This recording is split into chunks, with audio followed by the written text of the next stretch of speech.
I was thinking about this yesterday.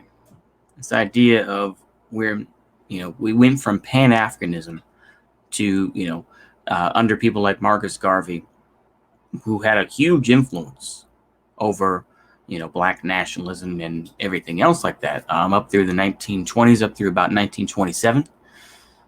And then you had the growth of the Nation of Islam, which occurred July 4th, 1930, is the Founders' Day of the Nation of Islam in Detroit. And now, of course, for the most part, there are elements of Pan Africanism that do exist, absolutely. But there's a push, primarily by people like Tariq Nasheed for the phrase foundational Black American. And this comes from the idea of getting tangibles, right? This is what Tariq Nasheed has talked about for years. And he was with the whole Yvette Carnell crowd, with the with that sort of crowd who, of course, people will say, oh, that's all, they were all influenced by MAGA and all this sort of thing. And, being, I'm trying to think of the word now. Yvette Carnell. I'm trying to think of her name. I'm trying to think of what it was about with her. Ottos. That's it. Yeah, Ottos. American descendants of slaves.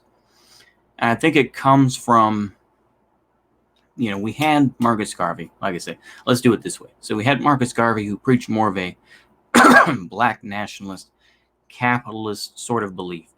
So we had, once the Tulsa riots occurred, a lot of that changed. And once the Nation of Islam came about, it became more about race mixed with capitalism. So you had, the idea of, from people like Fard Muhammad, the leader and the founder of the Nation of Islam, varying stories about who he was, this and that. But anywho, created the idea, the Yaqub theory, the idea that white folks were created on the island of Patmos by the big-headed scientist Yaqub. But that's a whole different thing. So you had that racial element there. You had an attempt after the turbulent 1950s and 60s with Malcolm X and indeed with Wallace Muhammad, the son of Elijah Muhammad, the second leader of the Nation of Islam.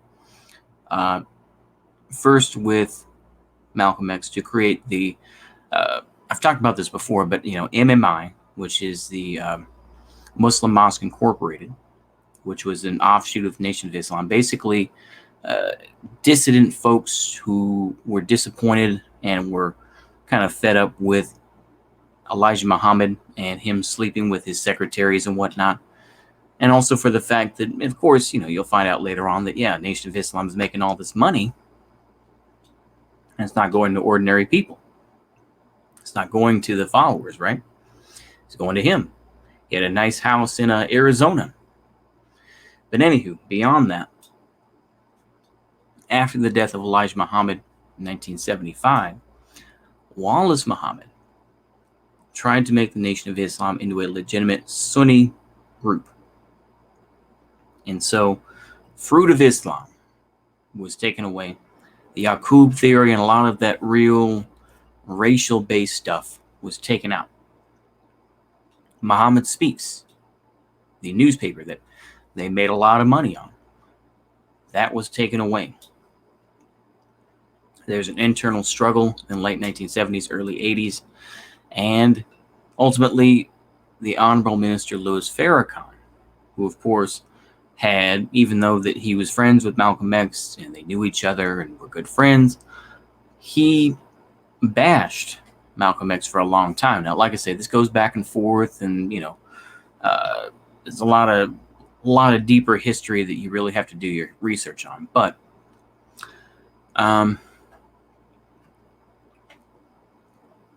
what happened then is you had this resurgence of the old school beliefs of the Nation of Islam, where You went back to race, but it was a different sort of belief. Now, what do I mean by that? Well, throughout the 60s and 70s, you had the belief that black folks were the original Hebrews. This came from, a couple different folks, and, so they created this idea. And so through that idea of just saying, well, actually we're the real Israelites. Once that occurred, you have this sort of move to say, kind of this extreme ideology where it's like, yeah, we're the real Jews, this and that. That fake country of Israel really doesn't have anything to do with us, right? We have to remember that most of the world supported Israel up until the 1967 Six-Day War.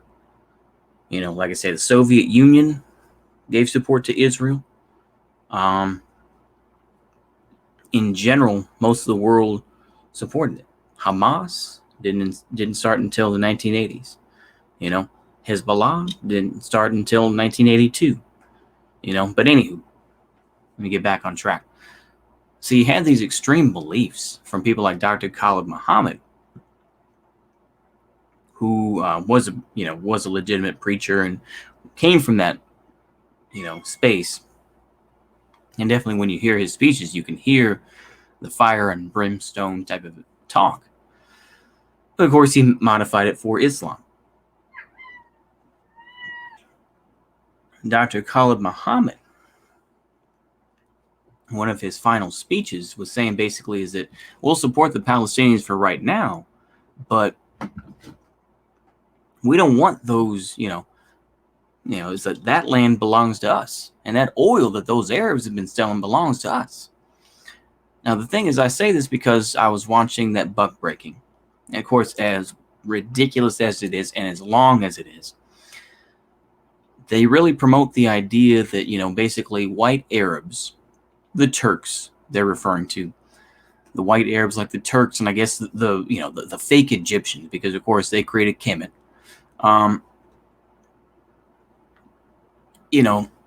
They're the ones that, enslaved black folks and everything else like that. That comes more from, taking in and co-opting the idea of, that, black folks are the real Jews, this and that. That sort of belief came up. And so you have that sort of change. So we come now to death of Khalid Muhammad in 2001 in Houston, Texas. And then you have, people like Tariq Nasheed. You have, what's left of the Nation of Islam. Like I say, the Nation of Islam changed a lot. And I think that, Louis Farrakhan recognized this, we do want to keep up the image of, like the fruit of Islam and a lot of the stronger leaders where it's like, yeah, nice suit, bow tie, Quran in hand, So they have that sort of image. They want to keep that up. But they do work with Scientology, And so a lot of the deeper stuff like, Yaqub created white people, this and that, there's elements of that, but it's not taught the same way. And it became more about, the Scientology beliefs that, eventually, a spaceship is going to destroy the U.S., this and that, and only black folks are going to survive, that type of thing. So there's the idea of the spinning wheel. But obviously, now the Honorable Minister Louis Farrakhan is up in age. And his intended successor is going to be one of the illegitimate sons of Elijah Muhammad. That would be, I'm trying to think of his name now. I can't think of it now. Anyway, a light-skinned brother. Very light-skinned. But of course, the thing is, Nation of Islam has adapted even more to allow some Hispanics into the fold. And so through this, of course, now you have, Tariq Nasheed, who did have people like Umar Johnson. But Umar Johnson got a little too uppity, and Umar Johnson was kicked out, right? And so now Tariq Nasheed has reached out to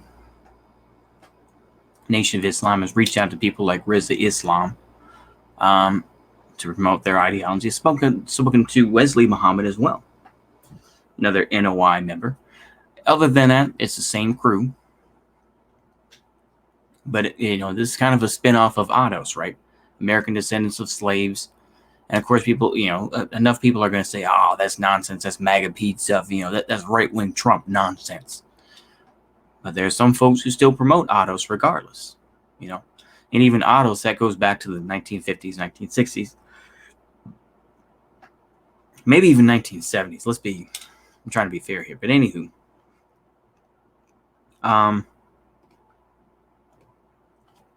The thing is, of course, that was a good grift. And he made his money. And then he was like, yeah, fuck Yvette Carnell and fuck all that. So he dropped that. And he promoted the idea of foundational Black Americans. He says this, of course, because he knows that a lot of African Americans and Black folks don't really feel too kindly to Africans who willingly come to the United States. They're like, y'all acting Caucasianized. He'll say the same thing about Mexicans, this and that. Now, even though Nation of Islam brings in some Mexicans, I imagine that they'll bring in the ones that are more, that have been in the U.S. a bit, that have been in the U.S. a fair amount of time, right? And so this idea of foundational Black Americans, this idea of getting tangibles and everything else like that, but then kind of giving some lip service to a larger Pan-Africanist idea is kind of there. But foundational Black Americans is kind of the idea, right? Or it's like, yeah, we're going to fight for reparations and, the tangibles, basically land, minerals, this and that, right? I mean, the thing is, you're going to have to go straight up into the whole spook who sat by the door thing. The movie is still on YouTube as far as I know, but y'all can watch that movie. Basically, a CIA agent becomes radicalized, organizes a military, or organizes a more of an underground sort of Viet Cong style group to attack the U.S. military, and is trying to fight enough so that they can get a piece of land and say, make the U.S. surrender a bit of land so that they can have it for a Black nation. But basically, I think that's kind of the hard and fast rules here. That this is this is very much the condensed version of that history. But I think that's kind of where things are now. Of course, you have other folks who are out there, but I think the documentary does point out that there are genuine Black movements that are not connected with NAACP, that aren't connected with the church. Now, of course, you could say BLM to a point. I mean, if you want to believe some folks is that, oh, well, they get paid by, they get paid by Russia, this and that. It's like, okay, take that with a grain of salt. But it's like, whichever, right? So I think that's where we are now. And we see this sort of belief that's like, yeah, we're still Americans, in the sense that, we are products of the American system. And these other, these Black folks, these Africans who come in, they act a bit too Caucasian, and, they're letting China run all over them and whatnot. So there's a fine line there. But I think, we're just going to see how that evolution is going to go. Will this one succeed over the others? I don't know. You tell me. Anywho, I think that's all I have to say on that one. So see you later, and goodbye.